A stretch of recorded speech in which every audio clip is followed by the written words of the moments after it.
আমাদের আজকের আলোচনার কেন্দ্রে এমন একটা জিনিস যা আমাদের প্রায় সবার বাড়িতেই থাকে, কলা। শ্রোতার পাঠানো কিছু নোট ঘেঁটে আমরা এর এমন কিছু গভীরে যাব যা হয়তো আমাদের চোখ এড়িয়ে যায়। মিশনটা হলো এই সাধারণ ফলের অসাধারণ দিকগুলো খুঁজে বের করা। চলুন সবচেয়ে পরিচিত দাবিটা দিয়ে শুরু করা যাক।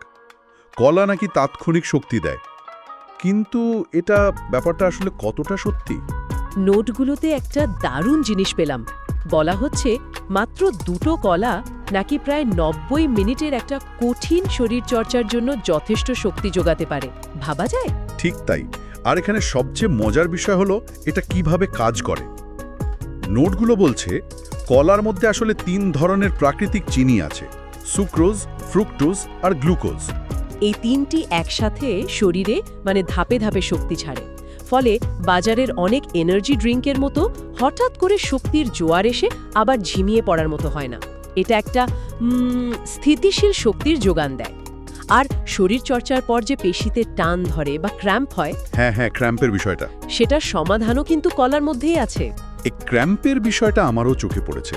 পটাশিয়ামের কথা তো আমরা সবাই জানি, কিন্তু নোটগুলোতে পটাশিয়ামের সাথে ম্যাগনেসিয়ামের ভূমিকার কথাও বলা হয়েছে। এই দুটো কি একসাথে কাজ করে বলেই ক্র্যাম্প কমে? একদম। পটাশিয়াম আর ম্যাগনেসিয়াম এই দুটোই ইলেকট্রোলাইট, যা পেশির সংকোচনের জন্য খুব জরুরি। শরীরচর্চার সময় ঘামের সাথে এগুলো বেরিয়ে যায়। বেরিয়ে যায়, আর তখনই ক্র্যাম্পের ঝুঁকিটা বাড়ে। কলা এই দুটোই পূরণ করে দেয়। তাই একে শরীরচর্চার জন্য প্রকৃতির নিজস্ব পাওয়ার বার বলা যেতেই পারে।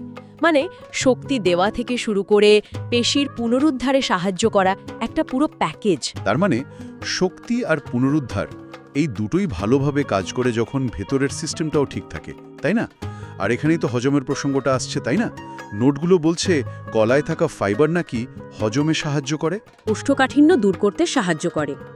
এর সাথে আবার হার্টের স্বাস্থ্যেরও একটা গভীর যোগসূত্র আছে। ওহ আচ্ছা, সেটা কিভাবে? নোটগুলোতে পরিষ্কারভাবে ব্যাখ্যা করা হয়েছে যে কলার পটাশিয়াম শরীরে সোডিয়ামের প্রভাবকে প্রতিরোধ করে, আর এই সোডিয়ামই তো উচ্চ রক্তচাপের একটা বড় কারণ। সহজ ভাষায় বললে পটাশিয়াম একটা প্রাকৃতিক ব্যালেন্সার হিসেবে কাজ করে, আমাদের রক্তনালীগুলোকে রিল্যাক্সড রাখে আর হার্টকে সুরক্ষিত রাখে।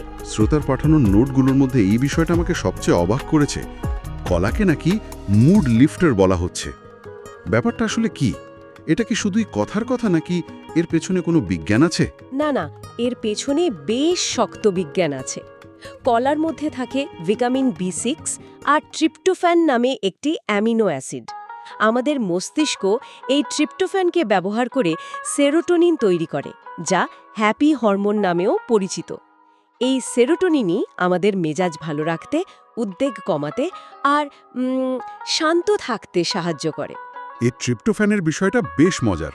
নোটে কি এমন কিছু বলা আছে যে দিনে কটা কলা খেলে এর প্রভাবটা সত্যিই পাওয়া যেতে পারে, নাকি এটা খুবই সামান্য একটা প্রভাব? এটা একটা ভালো প্রশ্ন। অবশ্যই একটা কলা খেলেই সঙ্গে সঙ্গে মন ভালো হয়ে যাবে, বিষয়টা ঠিক তেমন নয়। কিন্তু নিয়মিত খাদ্য তালিকায় কলা রাখলে তা শরীরে সেরোটোনিন তৈরির প্রক্রিয়াকে সমর্থন করে। এটা একটা দীর্ঘমেয়াদী প্রভাব ফেলে।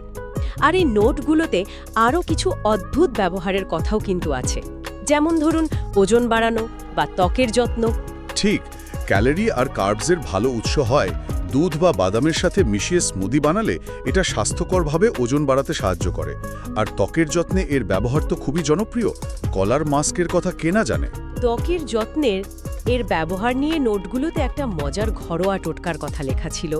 বলা হয়েছে কলার খোসার ভেতরের অংশটা